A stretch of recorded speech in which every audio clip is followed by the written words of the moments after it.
Visual Evoked Potentials, VEP. Visual Evoked Potentials, VEP, are measurable electrical potential fluctuations that are recorded in an occipital manner above the primary visual cortex. These are caused by a visual stimulation of the eye, retina. This stimulation occurs either through light flashes or a so-called checkerboard pattern with contrast reversal. The VEP examination should always take place with the patient sitting down in a comfortable position. Unnecessary muscle artifacts are avoided by a calm head position, pillow, neck roll, etc. A quiet and darkened room is required to ensure a good VEP recording. The instrument settings for the VEP should be selected as follows. Amplification, 4 to 20 microvolt per division. Time base, 20 milliseconds per division. Lower limiting frequency, 1 Hz.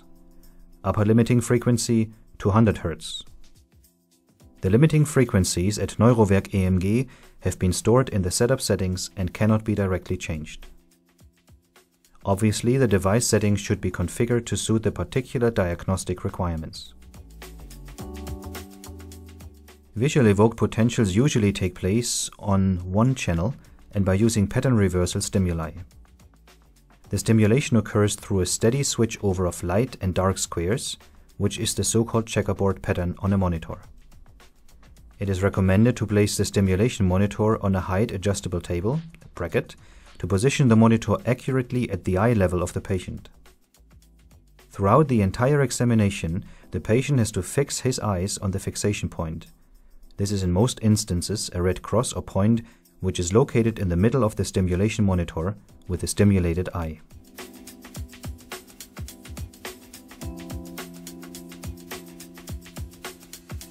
The VEP examination requires the full attention and concentration of the patient.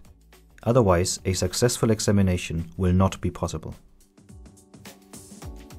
The reference electrode is the electrode position FZ. The active recording place on the one-channel examination is the position located 3 to 5 cm above the inion that corresponds to the OZ electrode position. Surface electrodes are used for recording, and these are attached to the corresponding positions by using adhesive paste.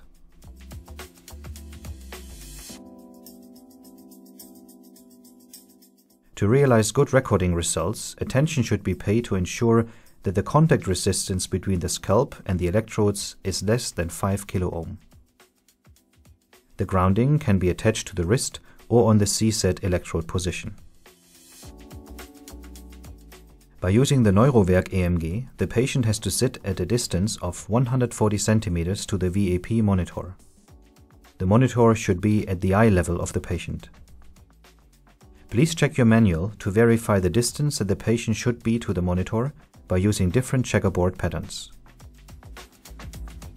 If your patient wears spectacles, he should also wear them during the measurement. Both eyes are usually stimulated separately, with the non-stimulated eye being covered with an eye patch or something similar. The potential is averaged 100 times and has to be reproduced at least once, that is, must be shown again for a quality protection. The reproduction will start automatically through the system.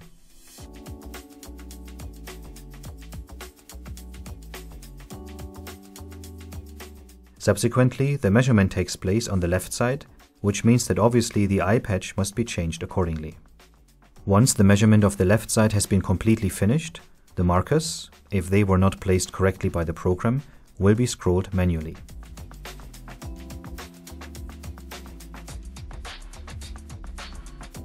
The measurement table displays the latencies and amplitudes of the marked peaks for both the left side and right side.